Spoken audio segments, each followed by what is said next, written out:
கொடுக்குறாங்க. ஆளுநர்ன்றவங்க வந்து மக்கள்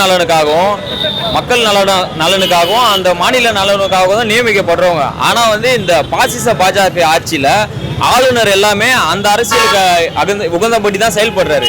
ஆளுநர் வேணான்றது தான் தமிழ்நாடோட கருத்து. இப்போ அதுக்கு இது ஒரு சான்று. அவர் வந்து அரசியலமைப்பு சட்டப்படி அவர் வந்து தன்னோட அதிகாரத்தை வந்து உபயோகிக்கல. பாஜக நலன் சார்ந்து தான் அதை உபயோகிக்கிறாரு. அலக்கழிக்கணும், இந்த கூட்டணி எப்படியாவது கவுக்கணும், ஜனாதிபதி ஆட்சி வர வைக்கணும், இதுதான் அவரோட வந்து எண்ணம்ன்றது மக்களுக்கு தெளிவா தெரியுது. பிஜேபியோ ஆர்எஸ்எஸோ என்ன செய்யணும்னு நினைக்குதோ அது ஆளுநரை வச்சு எல்லா மாநிலத்தையும் செய்யுது. அதுன்றது தெளிவா எல்லாருக்கும் தெரியுது. நான் இனிமேட்டு மறைக்க முடியாது. ஆளுநர் இதுக்கப்புறம் வந்து ஆட்சியில் வரும்போது ஏதாவது பிரச்சனை கொடுக்கும்போது விசிகா கண்டிப்பா துணை நிற்கணும். விசிகா துணை நிற்கும், கம்யூனிஸ்ட் பார்ட்டி துணை நிற்கும், காங்கிரஸ் துணை நிற்கும். எல்லாமே உறுதுணையா நான் மக்களுக்கு வழிநடத்து நல்ல ஆட்சியை கொடுத்து வழிநடத்துறதுக்காக தான் நாங்கள் வந்து இந்த கூட்டணி அமைச்சிருக்கோம். இதுதான் எங்களுடைய பிரதான வந்து கோரிக்கை. இதுதான் மக்களுக்கு. நன்றி.